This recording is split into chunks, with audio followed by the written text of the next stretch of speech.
Good morning. I'm back with video number 11 in the Gerhardt Konig trial that is happening in Hawaii.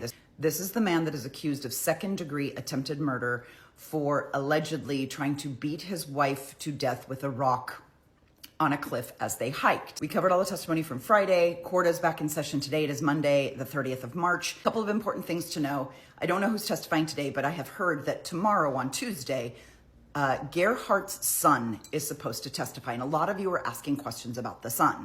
Now, depending on the source you use, I've looked in a couple of different places. Even Google, if you Google it, it has kind of two different stories. So I'm going to share both of those with you. But the son is, he is from a previous marriage. He moved to Hawaii with Gerhardt and Ariel when he was, I think, a senior in high school. So he was 17 or 18 at the time. He's now 19. He is supposed to testify that his father called him after the attack and allegedly confessed to trying to kill Ariel.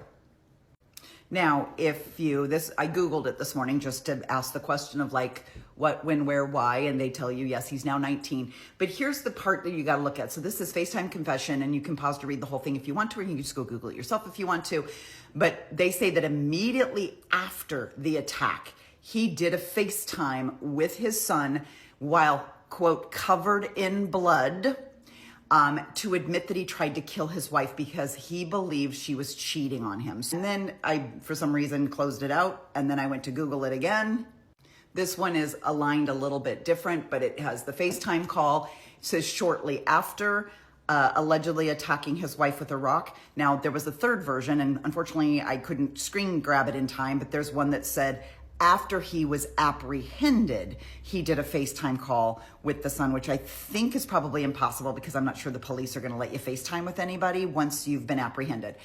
Now, the defense perspective is that this is just a desperate call, that he just absolutely was like calling. He was remorseful and he was calling his son to say goodbye. His marriage was ruined and he wouldn't be coming home, and that was the purpose of the call. But prosecutors claimed that, but it says Gerhardt told his son he needed to hang up so the police would not find him as he was planning to jump off a cliff.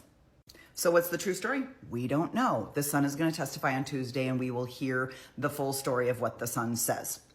And I don't know when you extract from somebody's cell phone or their laptop, because usually everything is backed up onto the cloud or the hard drive in the computer anyway, does that capture FaceTime? I'm not sure if that would then pull the FaceTime records of how long the call was and when the call took place, at least. So it might not have it's not gonna have the actual call, but would it have the transactional, right? Could we be able to timestamp when that call took place and how long it went for? I don't know. Someone who's techie, tell me. Now, we saw the testimony from Friday with the rock and the DNA, and the bloodstained side of the rock was identified as DNA match to Ariel. So, but Gerhardt is claiming that he used the rock in self-defense after his wife attacked him. Now, the prosecution's case, which is really essentially what Ariel testified to, was, they were very high up on this cliff. And I think it starts with him going, stand over there so I could take a picture of you. And she's like, I'm not standing over there. And he's like, let's hike way up here. And she's like, no, that feels weird. So at some point, like she said, he kind of grabbed her forcefully by the top of the arms and like was pushing her toward the edge. And you've seen the pictures. There's bushes and vines and trees and all kinds of stuff. So she's grabbing onto anything she can for dear life.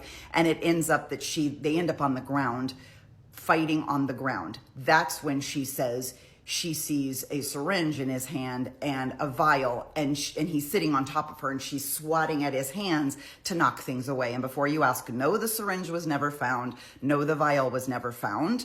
But this is also very dense, thick forest that goes for miles. So you'd have a really hard time, and especially if he threw it over the cliff. If he allegedly threw it over the cliff, it would never be found again. It's like a really steep cliff facing, and it goes down hundreds of feet. It never would have been found.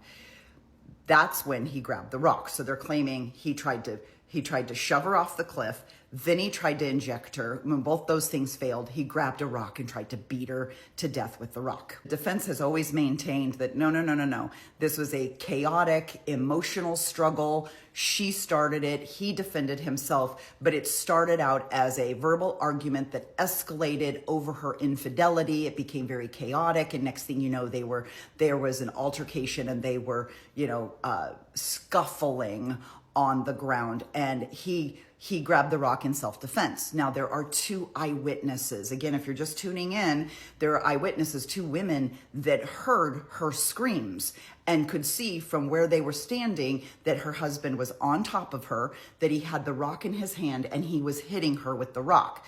So again, I'm not sure it's self-defense when you're sitting on top of the person beating them.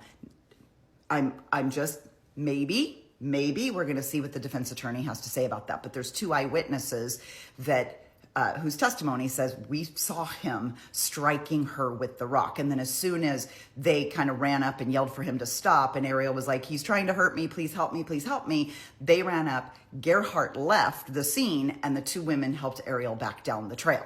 And I'm unable to show you on this platform the videos and the pictures that were taken as she was coming back down the hiking trail with the assistance of these two women. And at the bottom, the first aid that was required, but it was very significant bleeding. Her face was covered. She was coherent, but very kind of out of it, right? She was struggling to talk. She was able to give the police a description of her husband.